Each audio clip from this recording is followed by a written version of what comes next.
All right, Joe, welcome to Portland, Maine. It's great to be here.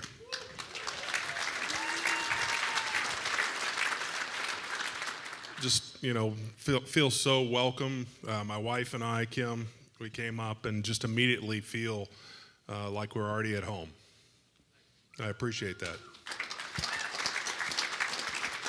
Yeah, we had the big official announcement earlier. You become the 14th manager in team history. I know you were in Salem for the last 3 years, but you were a former player. You go through the minors, get to the big leagues, and now you're doing it as a coach, hoping to do the same thing. Yes, my wife and I got married when I was in AA in Vermont, so very familiar with the area up in the Northeast and familiar with the cold, early, very cold. We're from Florida, by the way, so very cold. But familiar with it, enjoy the area, and just so excited about being able to relive this on the other side. She went through the trials and tribulations of the minor leagues as a player, and now she gets to relive it. I think it's more of a nightmare now at times. So, I try not to bring everything home when we have a bad night, but, excited about doing this in Portland. Well, we're glad to have you, really are. And you have a good friend here. Pitching coach Paul Abbott. I'm sure you can share some stories for us, right?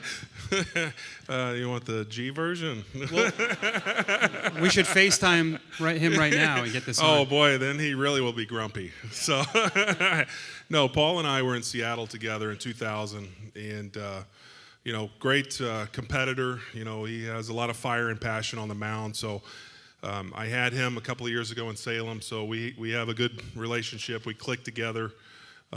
His claim to fame with he and I at Fenway Park was he had a no-hitter into the 7th inning, and he continues to blame me for the pitch that he threw that lost the no-hitter.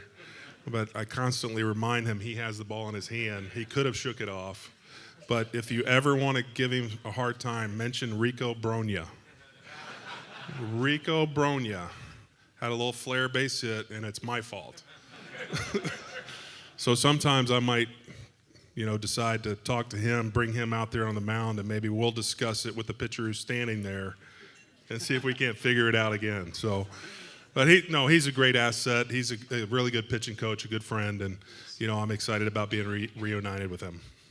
It's an unbelievable year for the Red Sox, just the way they won and dominated in that World Series. I know it's rewarding for you seeing a lot of your players up there and watching them on TV. Yes, I was fortunate to have some of these guys, whether they were in Lowell or in Salem. Andrew Benintendi, I had him, in Lowell and also in Salem, and Rafael Devers, just the people, Bobby Pointer, that just came through, and you see that little glimpse of what they can be, and then when they get to do it on the biggest stage, and Benintendi making that catch in Houston, I get chills just thinking about it because he was doing that in Salem, and to see him be able to show his skills at the highest level with the highest pressure and all those guys come through, it makes you proud. You kind of strut around a little bit, stick your tail feathers out. Yeah. This came to my attention a couple of years ago. Some of the guys, they would always tell me, look at that 2016 Salem Red Sox club. You were the manager, and I just picked out a few names. Beeks, Benintendi, Jamie Callahan, Michael Chavis, Rafael Devers, Dubon, Matt Kent, Kopech, Lakins, Nick Longy, Austin Maddox, Danny Mars, Yohan Moncada, Bobby Pointer, and Ben Taylor. That was an A-ball club. You just get out of the way and let them do it. How fun was that? It was a very special year. I was very fortunate that I got to cut my teeth in Salem with that group of young players, and you sit there and think about the major league players that are there, and Ben was talking earlier about being able to have that type of talent to acquire other players to help the organization achieve the world championship again. It really makes you proud, and they were all willing to work, and that's what's so special, and that's what separates those kids, makes them major leaguers. Is they're coachable, they're hungry, and they were eager to get to the ballpark and just wanted to do the work to get better, to move to the next level. I've had a few people ask me, what is your managing style? I mean, I know that in the minor leagues it's a little bit different than the big leagues, but the Red Sox fans, they want to know all that. Well, I was probably I came up under Lou Piniella in Cincinnati, so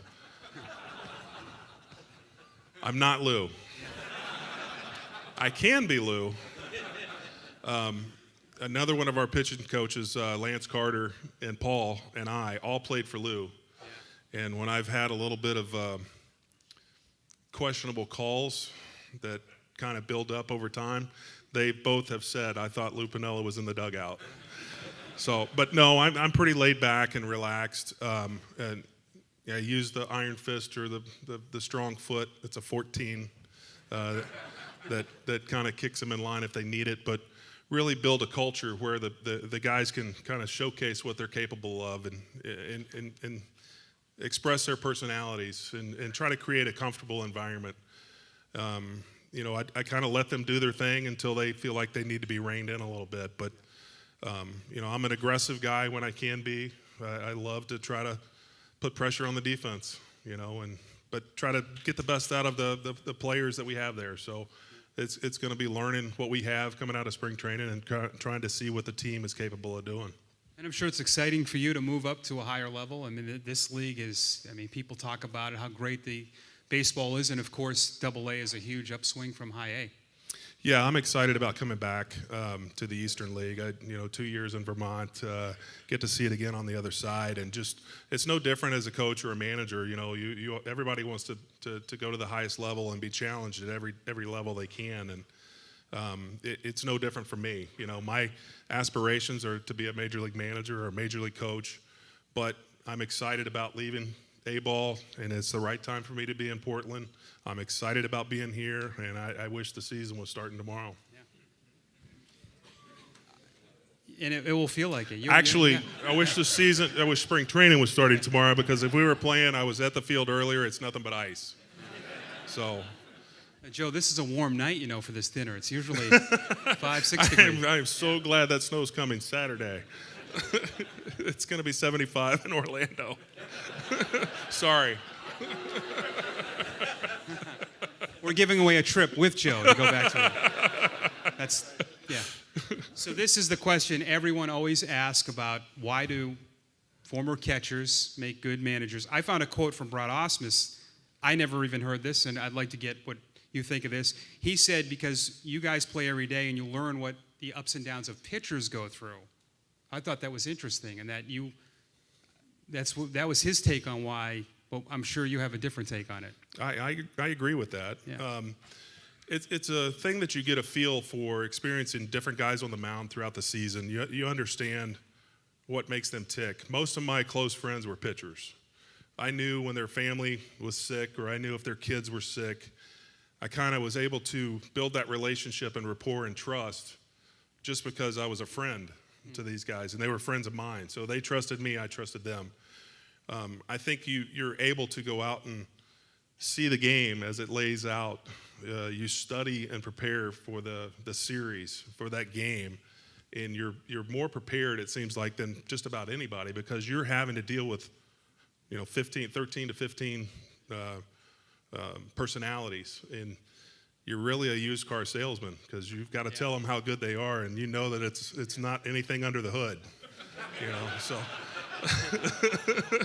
sorry, used car salesmen, if anybody in here. But I mean, you help breed confidence, and you see what's going on throughout the game, and you anticipate it, because you have to know who the guys are coming off the bench, who's their best pitch hitter in certain situations, the guys that are in the bullpen that are available, who's hurting. You have to do your due diligence. So Brad's got a good point, so I agree with it. Yeah, I never heard the pitcher's end of it. And again, like I was saying with Nick, with perspective, you're watching the game from a different spot too. Everybody's looking at me. Yeah. That's the only position everybody's looking at one guy. So yeah. I see everything out there. They're all looking at me. So the catcher's the really star. That's why I wear a mask. So I know that you retired, and then you took some time before you got into coaching, and you started in high school. So did you just need some time to? Well, I had promised my wife that I would be at home to raise a family, so stuck around, and 2 kids got off to college, and my oldest one was drafted by the Marlins and pitched with the Marlins a couple of years, and then my younger 2 got into high school. but I had gone through travel ball and coached high school baseball, so I stayed in touch, and the kids keep you young, and stayed in the game as best I could, and helped raise the family, and it was the right opportunity. The Red Sox had an opening in Lowell, and I feel blessed and honored that I was able to take that job and be hired. Yeah, you were with the Red Sox your last year, and I looked this up. Sox, Yankees in 1 year. That's actually happened a lot, believe it or not. That's what the internet's great. You can find anything. But did you have a connection from then to get into the Red Sox now, or was it just applying for jobs? It was just looking around, and I was fortunate that the opening was there. And, you know, it until you go through the Red Sox-Yankee hate fest and be on both sides of the fence, it's in the same year. You know, the same people who were telling you how bad you were a couple of weeks later were telling you how good you were. So it was kind of ironic. Yeah. And you've been, of course, the main, before we talked about this earlier, when you played in AAA, and that Nashville, they came all the way up here to Old Orchard. That had to be quite a road trip. Yes, it definitely was. Mosquitoes, I believe. Yeah. Good memory, Yeah. I want to stick, of course, the World Series theme, and you're part of a really amazing team. Those Reds teams in the 90s, I think people forget about, but Red Sox fans know about the Reds teams in the 70s, but that team in 1990 was really damn good. We had probably a good draft of 4 or 5 straight years, and all of us came up together. And you look at Barry Larkin at shortstop, and Chris Sabo, and Hal Morris, Paul O'Neill, Eric Davis, Billy Hatcher, and just think about the nasty boys that we had closing the games out, and Danny Jackson, Jack Armstrong started the All-Star game, Tom Browning, and just to go in and play the A's and sweep the A's. And, you know, we weren't even expected to win a game, and go in and win 4 straight. It's pretty phenomenal. Yeah, because Red Sox fans remember, in 88 and 90, they swept the Red Sox, and then they swept right before, that. Yes. And you had a big hit in Game 2 off... guy, Dennis Eckersley, Dennis I think. Eckersley? Yeah. I wish he was here. I can't wait to see him in spring training. Tony La Russa came in, and he's part of the Red Sox organization now, and I can't say exactly what he said, but he called me a name for taking one of his World Series rings away from him. So it was a pretty proud moment when he came in, and we actually got to talk about it and see it from his perspective. So that was the first time we had spoken since 1990. So it's pretty special in my memory. We had a really good chat earlier today, and you mentioned to me about relief pitchers. It's big now, but your team in 1990 with Charlton, Dibble, and Myers, if you look up their statistics in 1990, that's got to be one of the best bullpens ever. Yeah, 3 pitchers that threw 96 to 100. 2 of them were left-handed, and it was ahead of the time because that's kind of the formula that the Royals followed. And managers would manage the game to try to get ahead of us before the 6th inning came up, because the game was over. If we had the lead, we were not giving up anything. And actually, during that first stretch, Danny Jackson went down, and Norm Charlton went from one of the setup/closers to starting for us the second half of the season and won 9 ball games in the starting role. So here's a guy who was closing games out, was able to turn it around and be a starter for us, and be one of our best starters down the stretch. Barry Larkin, one of the best players you've ever seen? Incredible. I had the best seat in the house for 120 games out of 160 a year, watching that guy cover the ground that he did. And true professional, just went about his business and studied and got better every day, and rightfully so, a first ballot Hall of Famer. What can you say about that tradition and the Reds? I think it's kind of a sleeper franchise that's got amazing fans there. I know you're going to fantasy camp coming up. Yes, during the probably 70s and late 80s, mid 80s and late 80s, they were kind of the model franchise, and they really took pride and set the bar and set the level pretty high. And it's kind of slipped a little bit right now, but hopefully they're getting back on the right track. But great city to be in, the oldest franchise in baseball. Pete Rose in his situation, I wish he wouldn't have done it. He was my first manager, got a lot of love for him, but proud to say that I know him. He was my manager. The tradition, it just goes on. Tony Perez and Davey Concepcion, and just name after name after name, and just proud to be a part of that as part of my history, and to have a World Series title with that. And now I've got, another one here in Boston, and just as proud that I'm on the player development side as if I was actually squatting back there playing a game, because I helped bring along some guys to help bring that title here.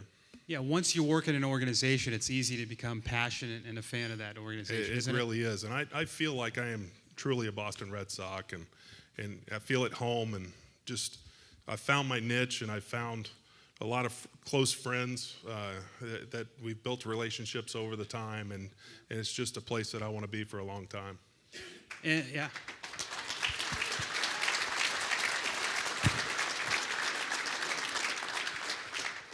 It's a special fan base, and even all the sports now. And I noticed that Red Sox players and Patriots players, they're all getting along now, and that's kind of a neat thing.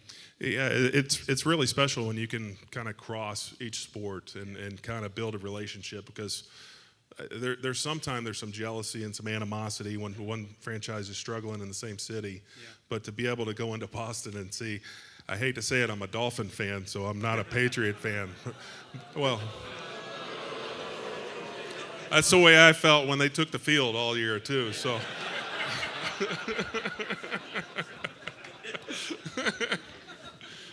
And the most important thing, you're on Twitter. What do you think of social media? I'm on Twitter. Yeah, I am on Twitter. What do I think about it? I'm on Twitter. Yeah. I like it. It's all right. Yeah. You sent a nice tweet today. You took. Yes, I did. I took the wife out in the Sea Dogs van. Yeah. And took a nice picture of us with the Sea Dog emblem. Yeah. That would have been great if you got pulled over and you told. I'm a manager of the Sea Dogs. Yeah, sure you are. Right in the van. Yeah, sure you are. Hey, Joe, we're really happy to have you here. Thanks for everything. Great job. Yeah. Great to be here.